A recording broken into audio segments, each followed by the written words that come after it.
Hi అండి, welcome back to AMF. ఈరోజు మనము న్యాచురల్గా ఇంట్లోనే పసుపు అలాగే కుంకుమ ఎలా తయారు చేయాలో తెలుసుకుందాము. ఈ పసుపు కుంకుమతో మనము ఇప్పుడు వరలక్ష్మి వ్రతం కదా, అమ్మవారికి పూజ చేస్తే ఎంతో చక్కగా ఉంటుంది. మీరు కూడా ఒకసారి చూసేయండి. ఈ పసుపును మేము న్యాచురల్గా పండించామండి, ఇంట్లోనే నేను గ్రో చేశాను. ఆ వీడియో కూడా ఉంది, కావాలంటే ఒకసారి చూడండి. మీరు డిస్క్రిప్షన్లో పెడతాము. మీరు మన ఛానల్ని కొత్తగా చూస్తున్నట్లయితే సబ్స్క్రైబ్ చేయండి, లైక్ చేయండి, షేర్ చేయండి. అలాగే ఆల్ అనే ఆప్షన్ వస్తుంది, దానిపైన క్లిక్ చేశారంటే మేము వీడియో పెట్టిన ప్రతిసారి మీకు నోటిఫికేషన్ వస్తుంది.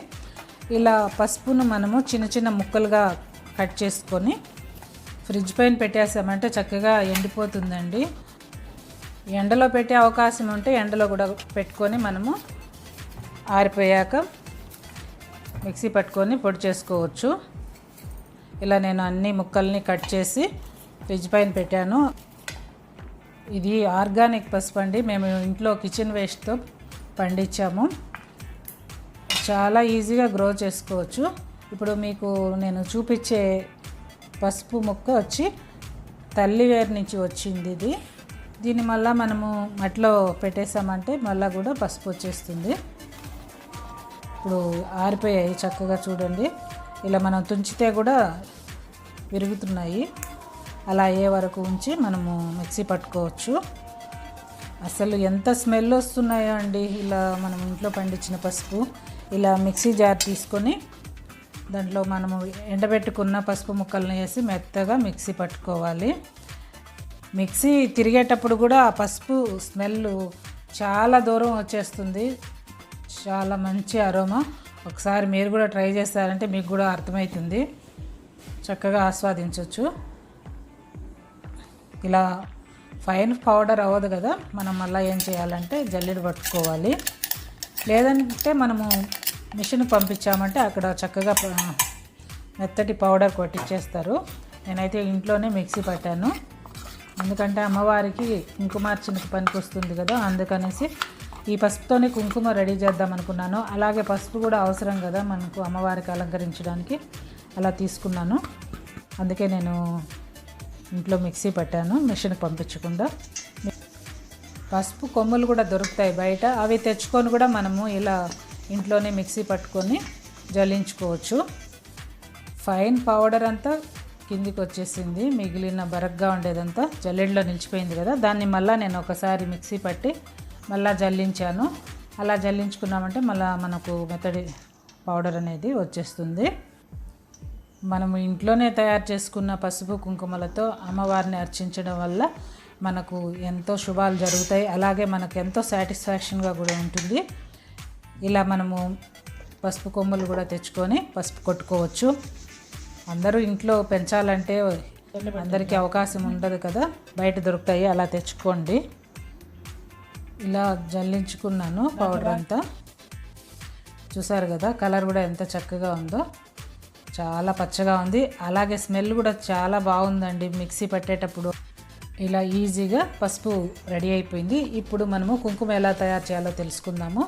ఇలా రెడీ అయిన పసుపును 2 టీ స్పూన్లు ఒక గాజు బౌల్లోకి తీసుకున్నాను. అలాగే మనము ఇడ్లీ సోడా యూజ్ చేస్తాం కదా ఇంట్లో, ఆ సోడాను 1 టీ స్పూన్ కూడా కలిపి ఒక అర్ధ నిమ్మ చెక్క రసం తీసుకొని దాంట్లో చక్కగా మిక్స్ చేయాలి. ఒకసారి స్పూన్తో చక్కగా అంతా కలుపుకొని ఆ తర్వాత మనము చేత్తోనే నీట్గా ఒక 10 నిమిషాలు బాగా కలుపుతూ ఉండాలి. మనం అలా కలుపుతూ ఉండేటప్పుడే కలర్ చేంజ్ అనేది అవుతుందండి. ఇలా బాగా కలుపుకోవాలి ఒక 10 మినిట్స్. ఆ తర్వాత ఏం చేయాలంటే మనము మామిడి చిగురు కలర్లో ఉండే కుంకుమ రెడీ చేయడానికి 1 టీ స్పూన్ కొబ్బరి నూనె కూడా యాడ్ చేసుకొని చక్కగా మళ్ళీ మిక్స్ చేసుకోవాలి. మనము రెడ్ కలర్ కావాలంటే కొబ్బరి నూనె యాడ్ చేయాల్సిన పని లేదు. మామిడి చిగురు కలర్ కావాలన్నప్పుడు మాత్రమే ఈ కొబ్బరి నూనె యాడ్ చేసుకోవాలి. ముఖ్యంగా పద్మావతి అమ్మవారికి ఈ కుంకుమ తిరుచానూరులో ఎక్కువగా యూజ్ చేస్తూ ఉంటారు. చాలా బాగుంటుందండి ఆ మామిడి చిగురు కలర్ అనేది. ఇలా అంతా రెడీ అయిన తర్వాత ఒక ప్లేట్లోకి తీసుకొని మనము ఎండలో 2 to 4 అవర్స్ పెట్టుకున్నామంటే కలర్ మారిపోయి మనం అనుకున్న కలర్ అనేది వచ్చేస్తుంది. ఇప్పుడు మీరు చూసారంటే ఇక్కడే కలర్ చేంజ్ అయిపోయింది చూడండి. నేను చేతితో కలిపినప్పుడే ఇక్కడ ఎండలో పెడితే కొద్దిసేపటి తర్వాత అలా కనిపించింది. బాగా ఎండిన తర్వాత మనకు కావాల్సిన కలర్ వచ్చిన తర్వాత నేను తీసుకొచ్చి ఒక స్టెయినర్లో దాన్ని జల్లిబడుతున్నాను. ఎందుకంటే నేను ఇంట్లో మిక్సీ పట్టుకున్నాను కదా, మరీ ఫైన్ పౌడర్ రాలేదు కదా. ఇలా చేస్తే మన కుంకుమ చక్కగా మెత్తటి పౌడర్ అనేది వస్తుంది. ఇప్పుడు దీంట్లో ముద్దకర్పూరం కానీ లేదంటే పచ్చకర్పూరం పొడి కానీ యాడ్ చేసుకొని కలుపుకోవాలి. చాలా మంచిది. ఇలా రెడీ చేసుకున్న కుంకుమతో అమ్మవారికి కుంకుమార్చన చేయడము. అదేవిధంగా ఇలా మనము కర్పూరం యాడ్ చేయడం వల్ల ఎప్పటికీ పురుగు కూడా పట్టదు. కర్పూరం కలిపి అమ్మవారికి ఇలా కుంకుమార్చన చేసుకుంటే మంచిదని మన పెద్దవాళ్ళు చెప్తూ ఉంటారు. అందుకనేసి నేను ఎప్పుడూ ఇలా కుంకుమలో కర్పూరం కలిపి పెట్టుకుంటుంటాను. మీరు కూడా అలా చేసుకోండి. మరి రెడీ అయిపోయింది కదా. నేను చిన్న కుంకుమ బరణలోకి కుంకుమ అనేది తీసుకున్నాను. ఇదేనండి ఈరోజు వీడియో. ఎంతో ఈజీగా మీరు ఇంట్లోనే అమ్మవారికి కావాల్సిన పసుపు కుంకుమను రెడీ చేసుకొని అమ్మవారికి భక్తి శ్రద్ధలతో పూజ చేసుకోవచ్చు. ఇలా చేసేయండి. మరి ఎంతో మంచి కంటెంట్తో మేము వీడియోలు పోస్ట్ చేస్తాము. మీరు చూసి ఎలా ఉందో మాకు కామెంట్ చేయండి. ఇదేనండి ఈరోజు video. Thank you for watching.